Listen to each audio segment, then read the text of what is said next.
Hey, I am Amphibian. I made an arcade roguelike game in 48 hours for the 2022 Winter MelonJam and recorded every moment of development to show you how it went. I designed it, made the music, the art, and the programming. Without further ado, here is the making of Sparkchild. Cozy. What an interesting theme, fitting for the holiday season. You may notice that I'm starting the game jam 6 hours late, despite the jam only being 48 hours to begin with. This is due to a game developer syndrome commonly referred to as idiocy. As usual, I'm starting by looking up the definitions of cozy to get some ideas about ways I could creatively spin this.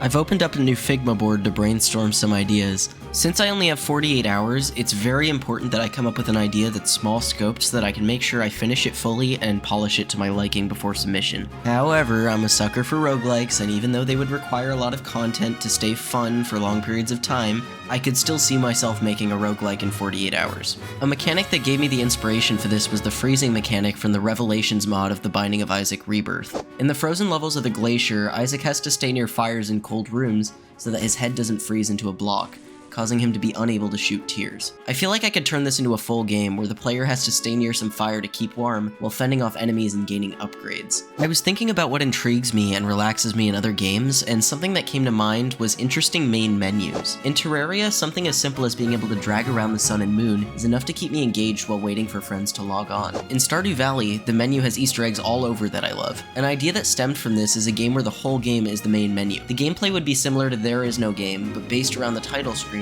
and it would be meant to be relaxing and aesthetic, like Monument Valley. Another idea I just had was a minute-style game called 5 More Minutes. The sticky note pretty much explains it, but basically you have 5 minutes, not real minutes, but rather sped up, in a tiny world before you fall asleep, and leaving behind your sleeping copies can help you solve puzzles. The last idea I'm gonna pose is a card game about a conversation. In story-driven games, I've found that dialogue is often anxiety-inducing. When presented with a set of, say, 5 dialogue options, I find myself thinking, should I pick the third or fourth option? What if I can't come back and pick the others? And so I came up with this idea. Each dialogue option is a card. Upon playing a card, you get a dialogue interaction with some unknown being based on the card you picked, but you retain the other cards and can either use them next or use one of the new cards your hand refills with. Now to choose an idea. I started by eliminating the card game about a conversation. As much as I love this idea and think it would make an awesome game, I'm not the axolotl to do it. I do not have the ability to write a good story that keeps the player engaged only through text, and I should stick to my strengths with such a limited jam duration. Next, I eliminated the game that takes place entirely on the menu, simply because I hate designing menus. Finally, I eliminated 5 More Minutes because the scope seemed too big for 48 hours. So that leaves me with the Keep Warm roguelike. I made a very quick mock-up of what this would look like because I should start making a prototype soon if I want to get this done. A warm area around a fire sits in the center of a top-down 2D room. When the player is within this circle, they're able to shoot and move. However, going outside of this circle means that the player will no longer be able to shoot. So why go outside of the circle, you ask? Enemies will drop experience when they die, which will stay around for a very limited amount of time. In order to level up their character and get upgrades to keep up with increasingly difficult waves of enemies, the player will need to leave their comfort zone, putting themselves at risk. Now I'm making a Trello board to keep track of what I finished and what needs to be done. I decided that for this jam, I'm going to make my own color palette to make it feel a little bit more personalized. If you want to know how to make your own color palettes, I'd recommend this fantastic video by Adam C. Eunice. I'm very happy with this color palette. It has a balance of warmer and cooler colors forming a gradient from red to purple. I obviously needed to incorporate red and yellow into my game about fire so I could draw hammers and sickles. I'm very lucky that my friends talk to me while I work. I don't know what I would do without them saying stuff like, I'm going to find Bill Gates' egg farm, and I'm going to replace all his eggs with slightly smaller eggs so that he feels the same pain I am right now. Please, you simply must animate me. Is that what you hear? Is that what it's like having a mind cow? Dude, why Shaggy look like that? Yeah, you not go on to go not go soft again.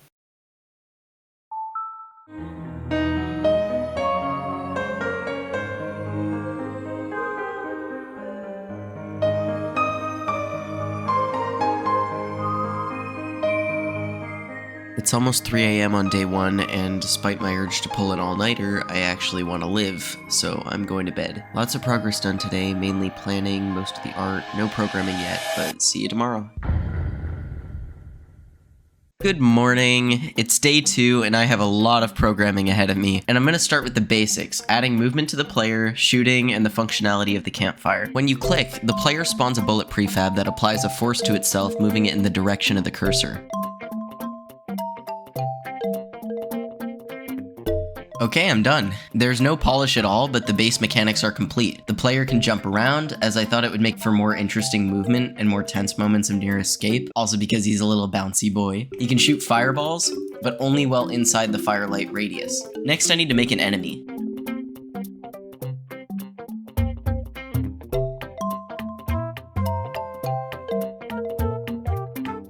The first enemy is complete. I was drawing a normal candle when I came up with a better idea. A candle slug. It slithers along, following the player in short bursts of movement. As you can see, the player can shoot the enemy, and the enemy can hurt the player, knocking each other back, and in the player's case, giving some iframes. Next, I'm going to add experience that incentivizes the player to kill enemies.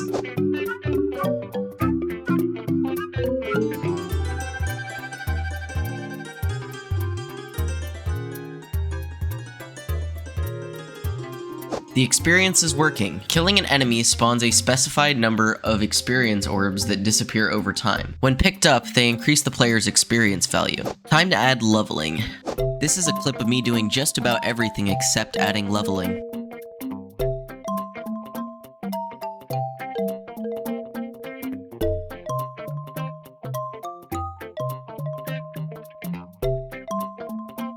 Okay, so I'll admit I got a little sidetracked. After adding levels, I was like, well, now I might as well add a UI bar to indicate your level in XP. Then I was like, well, if I'm adding UI for XP, might as well add one for health and score. And so I made all of the UI for this game, and it's functional. Next, I'm gonna add one of the most important parts of any roguelike, the upgrade system. This will make sure that as the difficulty rises, the player can keep up, in addition to providing a sense of progression to keep the player engaged. Upgrades are a prefab created as a child object of the player. They have scripts with references to the player, allowing them to modify the player's features however I want them to.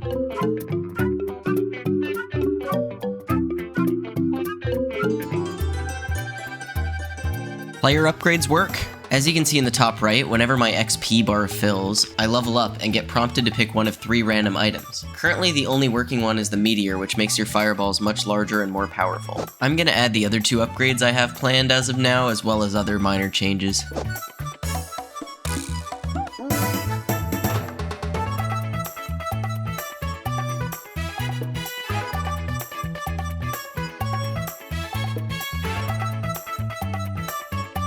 There's now 5 working upgrades in the game, and I'm gonna move on to enemy spawning. First, an amount of enemies is picked from a weighted table of enemy types. Enemies then spawn along the edge of a giant square that's a good distance away from the center campfire, with speeds, types, and amounts determined by the current wave. Enemy spawning works. This means that the main game loop is finished. Now I need to focus on bug fixing, polish, adding content, music, and sound effects. I'll start with bug fixing and polish since I consider those to be the most vital to a game. Well, that was quick. No more bugs. Next I want to implement player death.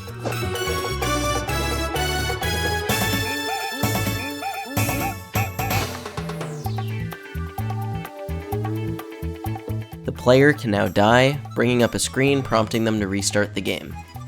At this point, I'm going to move on to working on sound effects, music, and polish and stuff because I want the game to actually feel like it was finished and not just rushed to conclusion. Like with my last project, for the sound effects, I used and sometimes modified sounds from the Ultimate Sound Effects bundle on the Unity Asset Store. I just finished adding a bunch of polish, namely the new mouse cursor, the bits of juice, screen punching, freeze frames, bright flashes, particles, and more. I think the game is feeling really good, but it's missing something vital. Music. With a theme like Cozy, the music could make or break the game, so I'll try my best.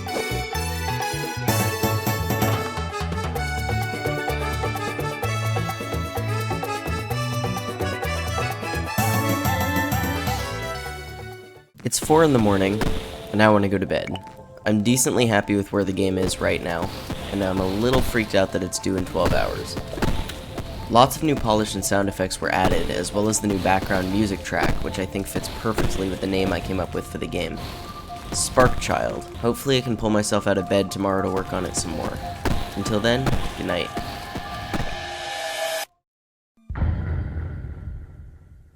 Good morning. That was the best 30 seconds of sleep I've ever had. I feel rejuvenated. Today is about finishing up the important stuff, bug fixing and polish. And I have just over 5 hours to do it, so I gotta get started immediately. I want to start by adding some items and enemies.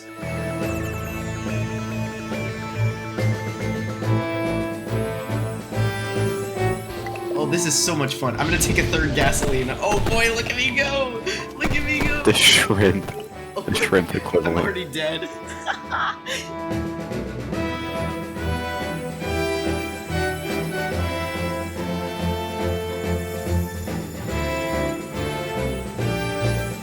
Okay, I've done a lot of work. I added a few new enemies to spice things up, a lot of upgrades, polish, and bug fixes. Now I want to focus on getting the main menu into the game so I can put the title there and some volume sliders.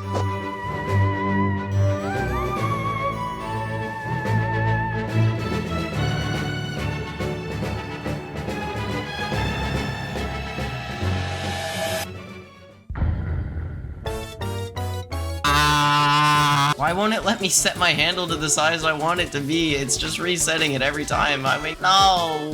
Why is this not working? God, I can't get handle to work. Why?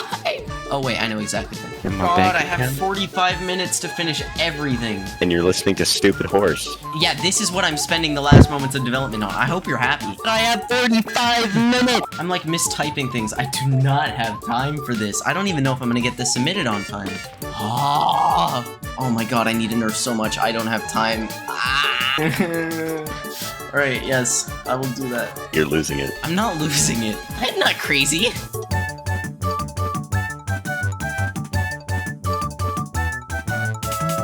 It's done!